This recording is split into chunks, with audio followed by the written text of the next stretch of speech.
parang hindi ko na kayang umaccept ng kahit ano negative stories, problema ng iba.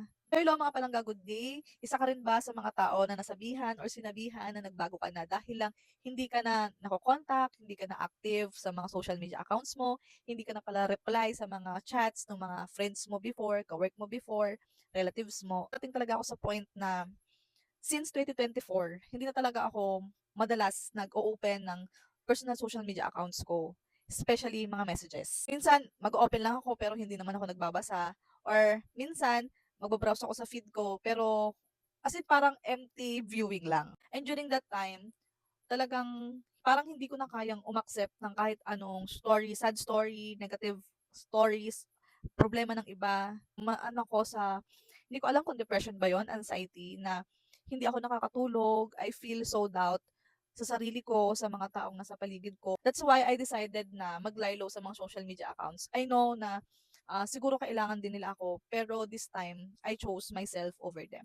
Iniisip ko kasi hindi naman siguro selfish nilang masasabi yung pagpili ko naman sa sarili kong peace of mind.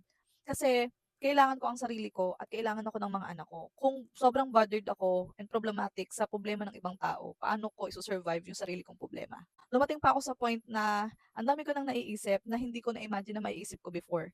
That's why iniiwasan ko na bumalik ako sa ganong situation. So para sa mga tao nagsasabi na nagbago na ako dahil hindi lang ako nagre-reply sa mga chats ninyo, hindi ako nagre-react sa mga post ninyo, it's not true.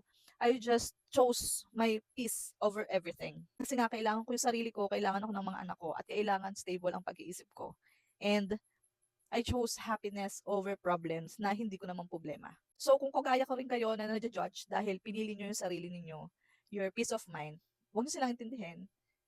Kasi the end of the day, tayo sa sarili natin ang nakakaalam kung ano yung mas nakakabuti sa atin. Selfish ba ako? Mataray ba ako? Nagbago ba ako? I think no.